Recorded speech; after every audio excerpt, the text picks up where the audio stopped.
고사성어 중에 맹모 삼천지교라는 말이 있습니다. 여러분 잘 아시는 고사성어라 생각합니다. 맹자의 어머니가 맹자의 교육을 위해서 3번이나 이사를 갔죠. 처음에는 무덤가였나요? 거기서 계속 장례 지내는 것만 흉내내다가 이제는 시장가로, 그랬더니 장사꾼을 흉내냈었고요. 그리고 마지막에는 서당 근처로 이사를 갔더니 비로소 서당에서 흘러나오는 그 공부하는 소리를 흉내내면서 지금의 맹자가 될 수 있었다. 그러면서 나름 환경의 중요성, 환경에 영향을 받는 것, 그리고 그를 위한 노력들, 그런 교훈을 전해주는 고사성어이지 않나 생각해 봅니다. 사람은 환경 안에서 살 수밖에 없죠. 그래서 그 환경의 영향을 받을 수밖에 없습니다. 오늘 본문을 보시면 그 환경 때문에 큰 곤란에 처한 사람을 보여주죠. 바로 롯입니다. 롯은 그가 처해진 환경 속에서 휘둘리며 지금 아주 난감한 지경에 이르렀습니다. 12절 말씀 보시면 소돔에 거주하는 아브라함의 조카 롯도 사로잡고 그 재물까지 누락하여 갔더라. 여러분, 그 소돔은 어떤 곳입니까? 소돔은 지금 전쟁 중입니다. 왜 전쟁 중인가? 그 내용을 설명하기 위해서 8절과 9절 말씀을 보시면 돼요. 보시면 소돔 왕과 고모라 왕과 아드마 왕과 스보임 왕과 벨라 곧 소알 왕, 그 네 왕입니다. 이 네 왕이 나와서 시딤 골짜기에서 그들과 전쟁을 하기 위하여 진을 쳤더니, 여기서 그들은 누굽니까? 9절에 나오죠. 엘람 왕 그둘라 오멜과 고임 왕 디달 시날 왕 아무라벨 엘라살 왕 아리오 네 왕이 곧 그 다섯 왕과 맞서니라. 그러니까 좀 용어가 복잡하니까 간략히 설명드리면은 그돌라 오멜로 대표되는 네 왕에게 대항해서 싸우는 겁니다. 누가요? 소돔과 고모라 그 외에 모두 앞에서 다섯 왕이, 그러니까 소돔과 고모라로 대표되는 그 다섯 왕이 여기 나타난 그돌라 오멜로 대표되는 네 왕과 싸우는 거예요. 그 과정에서 그 다섯 왕이 대패를 하는 겁니다. 그게 10절 말씀이죠. 시딤 골짜기에는 역청구덩이가 많은지라 소돔 왕과 고모라 왕이 달아날 때에 그들이 거기 빠지고 그 나머지는 산으로 도망하매. 그러면서 어떻게 됩니까? 그 네 왕이 소돔과 고모라 모든 재물과 양식을 빼앗았다. 그리고 소돔에 거주하는 아브라함의 조카 롯도 사로잡고 그의 재물까지 누락했다. 이게 전반적인 내용입니다. 간단한 배경을 잠깐만 설명드린다면은, 여러분 그 네 왕은요 굉장히 강력한 왕들이었어요.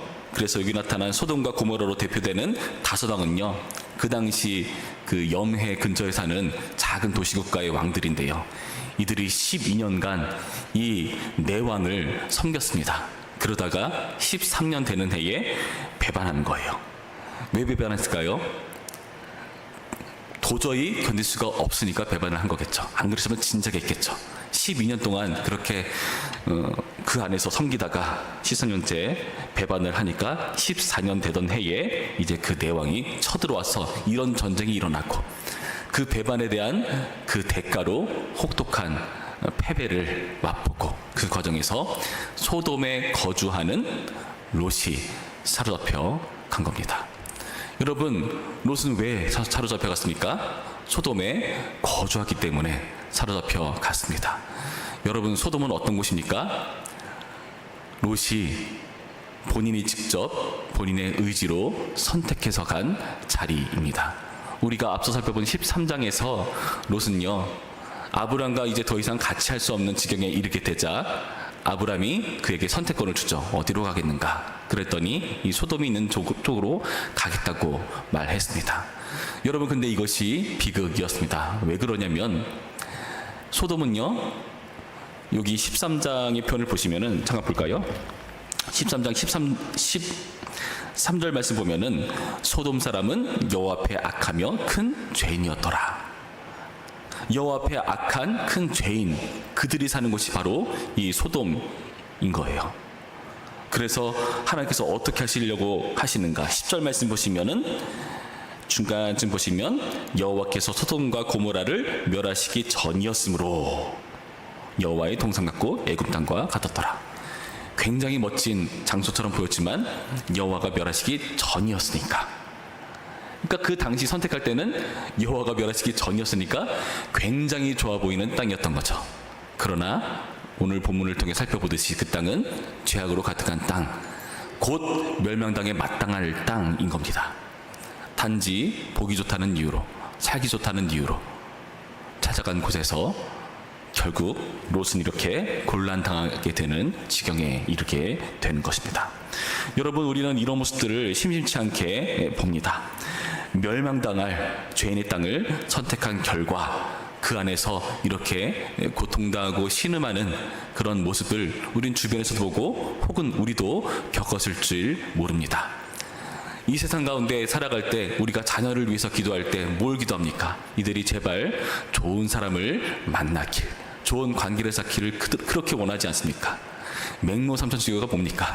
맹모가 아니라 한국의 엄마들, 그 치맛바람 휘날리며 자녀들을 위한 그 노력들이 다 무엇입니까?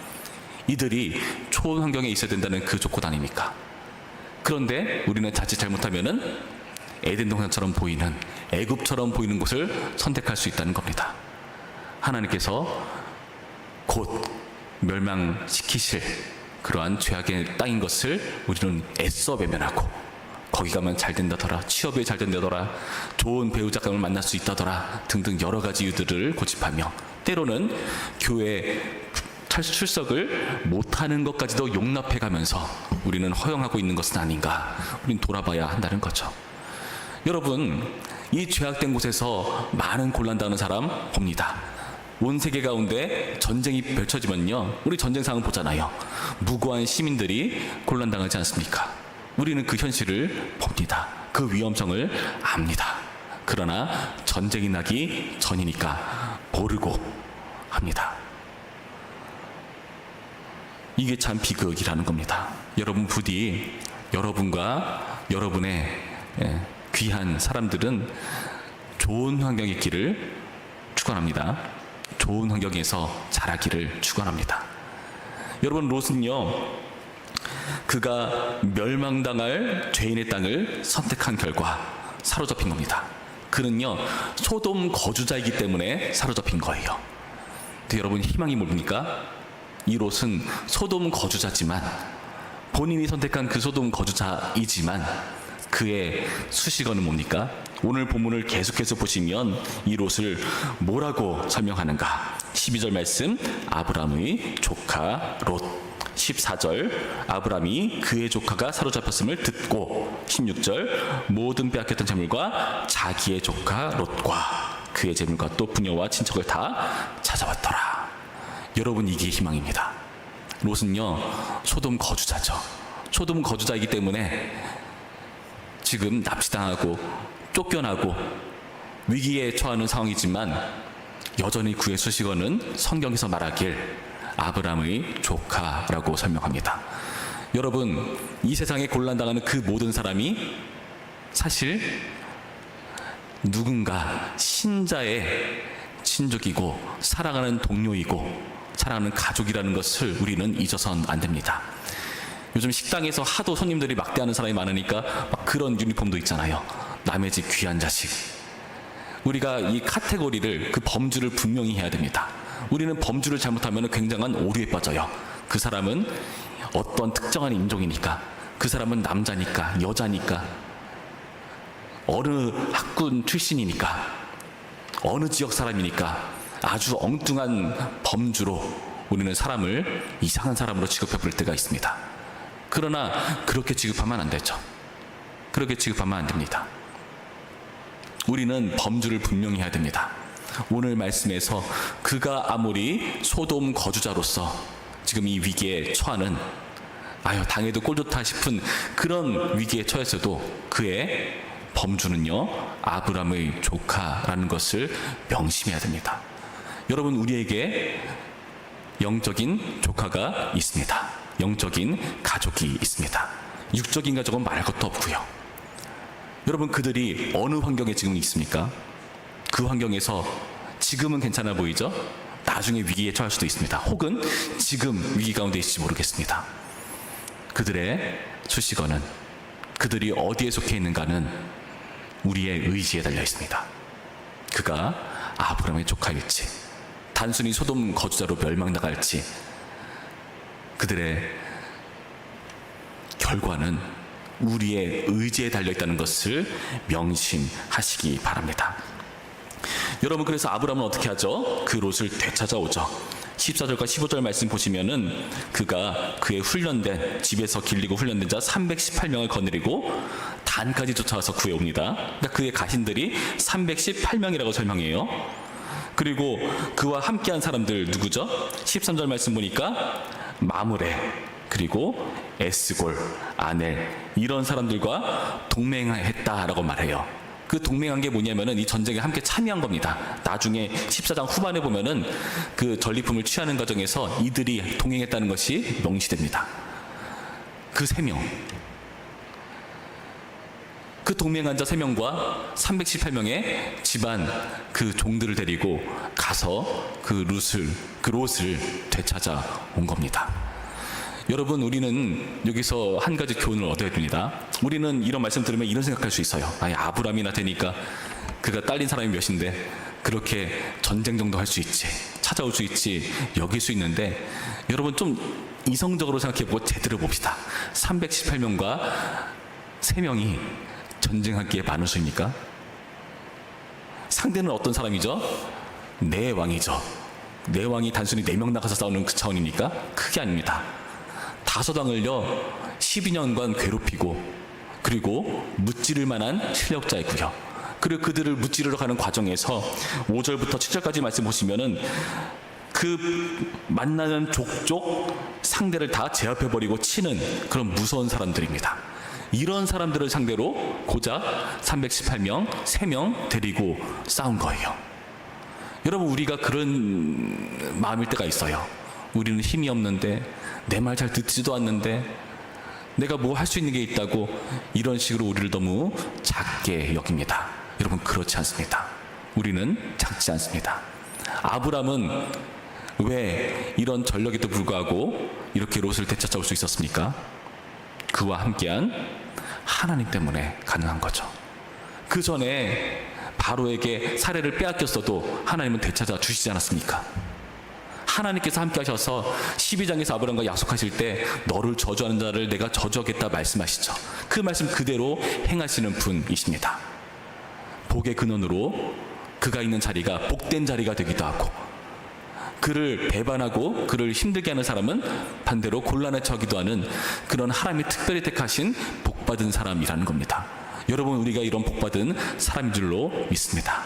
아무것도 내세울 것 없고 영향력 없어 보이는 그런 신세 같아 보여도 그 모든 걸 뛰어넘는 하나님의 역사가 우리 가운데 있습니다. 여러분의 인생을 잘 되돌아보시기 바랍니다.